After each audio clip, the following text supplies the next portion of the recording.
to talk all things Browns, talk all things NFL. On the line, as he is every single Wednesday at 4, is Odyssey NFL insider Ross Tucker. Insider Calls brought to you by Nationwide for insurance in financial need. Nationwide is on your side. Ross, how much does the Green Bay win change the arithmetic for the Cleveland Browns? That's a great question. I think, probably I feel like there's this sliding scale, and I feel like because they beat the Packers, who, by the way, were number 1 in the Ross Tucker Football Podcast power rankings. So your Cleveland Browns just beat the team that I thought was the number 1 team in football. And I would say it's kind of hard, unless he plays horrendous, it's kind of hard to not give Flacco at least 2 games after that. I feel like that's almost the scale now, where it's every win buys him 2 more post-victory starts. So if they lose the next 2, weeks 4 and 5, then we can have that conversation again, because then they'll be 1 and 4 and whatever. But I feel like every win pushes back the potential of Dylan Gabriel time 2 more weeks, if that makes sense. By the way, can you, obviously I used to be a player. These are the type of conversations that drive players nuts. We just beat the Packers, and the bozos on local radio, including a former Brown bozo, are talking about how all it does is push it back 2 weeks when we play the rookie quarterback. This is why the teams, just so you know, hate sports talk radio, right? It's Wednesday, they just beat the best team in the NFL, and this is the conversation we're having. They still listen. First of all, they still listen, and second of all, I still come on, and I still talk about it. Now, you did say, Ross, you said unless Joe Flacco plays horrendous. Now, there are metrics that point to him being one of the worst quarterbacks in the NFL. So how do you define horrendous through that prism? An entire game and or game and a half, like the second half against the Ravens. Gotcha. So, inexcusable interception plus fumble return for a touchdown combo, that combo platter, I think that's when, all bets are off. As long as he's playing solid veteran quarterback football, then I think you leave him in there unless they lose multiple games in a row and you feel like, okay, it's time to rip the Band-Aid. It's such an interesting dynamic because, you guys might know more than me, but I saw where Haslam said 3-14 isn't good enough. So I'm fascinated by the dynamic and the arithmetic of, okay, well, we know we're not winning the Super Bowl this year, so what is the math between how many games we need to win that's acceptable so that we get another year versus seeing what we have in Dylan Gabriel? And I guess Shedeur Sanders, since Deion says he's going to start some games this year. So, that whole issue is fascinating to me. It's kind of like the Giants, right? The Giants didn't really want to start Jackson Dart yet, in my mind. Mm-hmm. They were hoping that they could win some games with Russell Wilson. That was kind of the first tool, their first goal was, hey, maybe Russell Wilson can play like he did in Pittsburgh and we can go win 9 games and keep our job.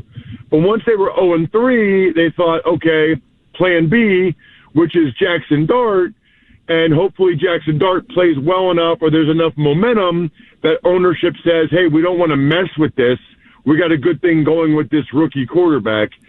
I feel like those guys, though, are in a different situation a little bit than Stefanski and Andrew Berry. I feel like those guys haven't really done anything for 3 seasons, and they're in a situation where it's like they have to show something super impressive. I don't know that that's the case with the Browns. But I don't know. I don't know what they need to show.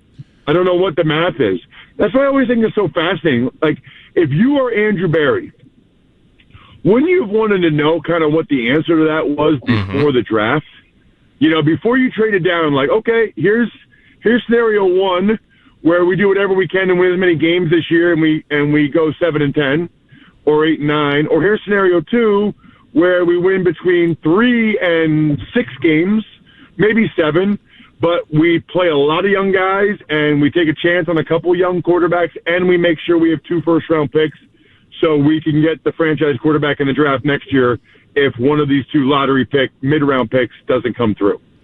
They obviously chose the latter, which I think is the right answer, and I just hope that for their sake, ownership was on board with that. You would think that they would be, right, that ownership would have signed off on it or that they wouldn't have enacted this strategy in the first place, but I don't know. I mean, I remember when Sashi Brown, was the whatever his title was there, and he enacted a similar strategy and then got fired after a year. So, I think maybe he assumed that ownership was on board and then they weren't. So that's the problem, I think, is I've seen a number of these situations where ownership is on board with the strategy until they're not, and it's too late.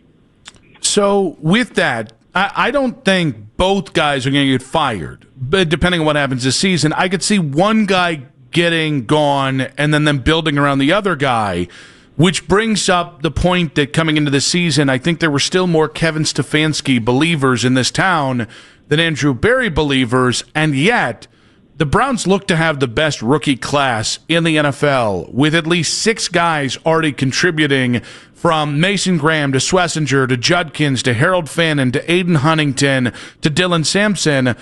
How much can this one draft class change maybe even your opinion of Andrew Berry as a GM? A lot, because we're all humans and recency bias is a real thing. So we can go through the moves that he's made. Every GM has a batting average. I guess I would submit to you guys, you know this, I think Andrew's batting average is higher than you guys do. Obviously the Watson thing was a gigantic swing and miss. I don't know if we'll ever know for sure if that was totally Andrew Berry or not. I mean, let's put it this way. It wasn't Andrew Berry saying, I'm going to pay the guy $230 million fully guaranteed. That's not his money. He doesn't have that money. He doesn't make that much money. So there was obviously, at a minimum, heavy ownership sign-off on that. But I do think it's not like you look at every draft pick and every free agent signing and say, okay, here's Andrew Berry's batting average. You do that, and then you just naturally more heavily weight what he's done more recently. And the draft class is unbelievable. I mean, like they have 2 legit running backs. They have a legit tight end. I mean, the linebacker's a star. The D tackle looks like he might be a star. I mean, that's a lot, and by the way, they did this while acquiring extra draft picks for next year. So if you're Jimmy Haslam and the fans are clamoring for change or whatever, are you going to, now that you have these extra picks, are you going to move on from the guy that just had the best draft in the NFL in 2025? Who are you going to hire? Because these guys never bring in a retread. They always bring in somebody new. So do you think that's the best choice for the long-term health of a franchise, to bring in someone that's never done it before, some assistant scouting director or whatever from the Rams or what, and you're going to trust him with the 2 first-round picks and all the other picks over the guy that just crushed the draft for your franchise? I think not. Ross, how real do you think this defense is for the Browns?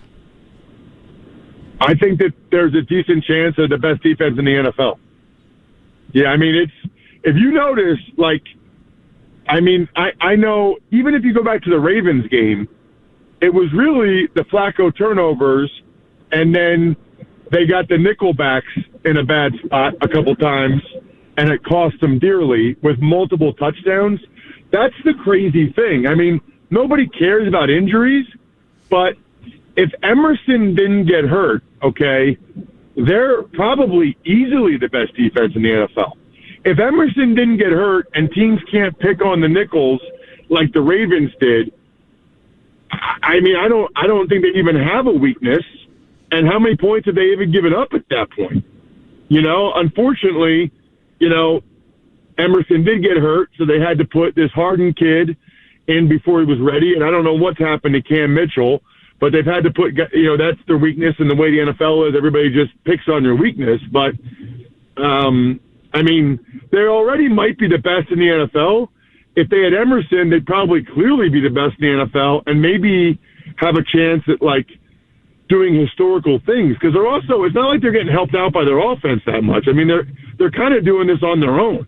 It's not like this is some offense that's running for 200 yards like the Eagles' offense last year, and so all the Eagles' defensive metrics were so good because Saquon had 150 yards every game, and the team had 200 yards, and they weren't on the field that much.